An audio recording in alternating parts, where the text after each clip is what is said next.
What if I told you there's a specific weekly exercise recipe, backed by 500,000 people followed for a decade, that's linked to a 70% lower risk of dying from heart disease? And here's the kicker, almost nobody is doing it, not because it's hard. Because they're missing one of 3 ingredients. Let's fix that in the next 6 minutes. The 70% figure isn't hype. It comes from a 2023 JAMA Internal Medicine study that tracked over 500,000 American adults for a median of 10 years. Researchers compared every imaginable combination of physical activity, and one specific mix stood out: more than 300 minutes a week of moderate cardio, plus a smaller dose, anywhere from a few minutes up to 75 minutes of vigorous cardio, plus at least 2 strength sessions.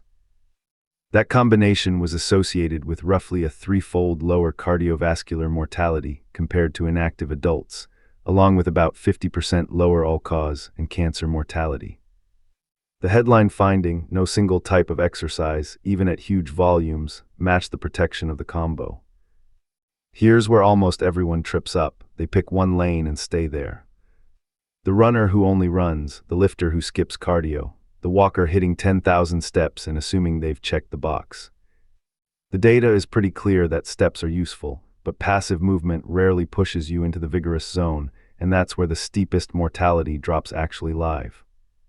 A 2022 circulation study pooling the Nurses' Health Study and health professionals' follow-up study found that adding just 75 to 150 minutes a week of vigorous activity on top of moderate activity dropped mortality risk an extra 21 to 23%. Intensity is the underdosed lever. Most people log volume but never breathe hard. There's one number that predicts how long you'll live better than smoking status, diabetes, or blood pressure: your cardiorespiratory fitness, basically your VO₂max.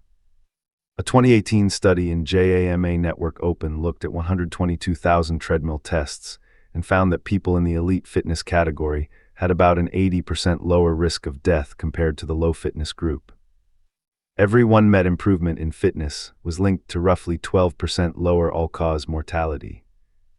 The takeaway: minutes are an input, but fitness is the output, and the thing that moves VO₂max fastest: hard intervals.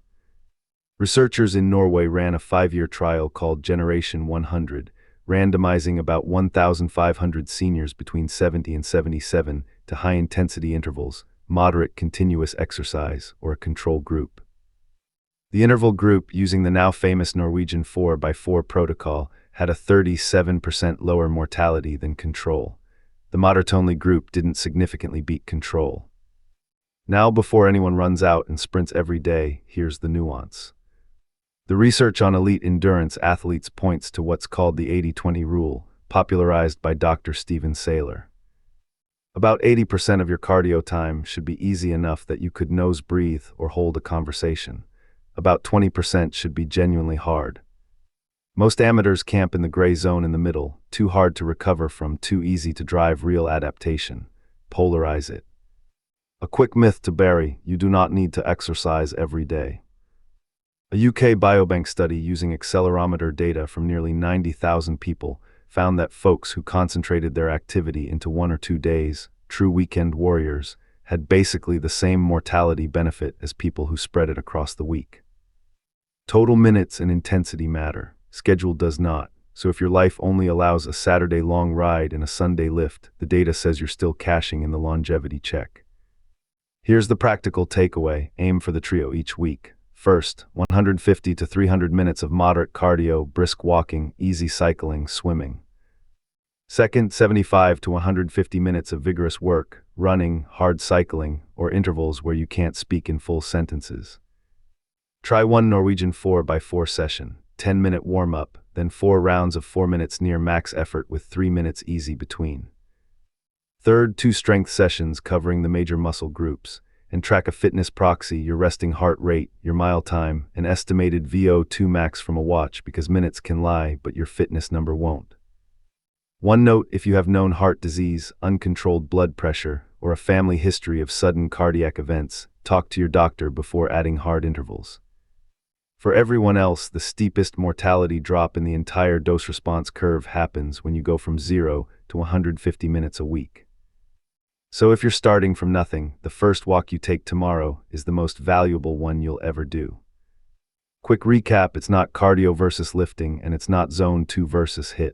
It's all of them in the right ratio. Moderate volume, a real dose of vigorous, and 2 days of strength. If this was useful, hit subscribe so the next evidence-based breakdown finds you. Take care of yourselves. I'll see you in the next one.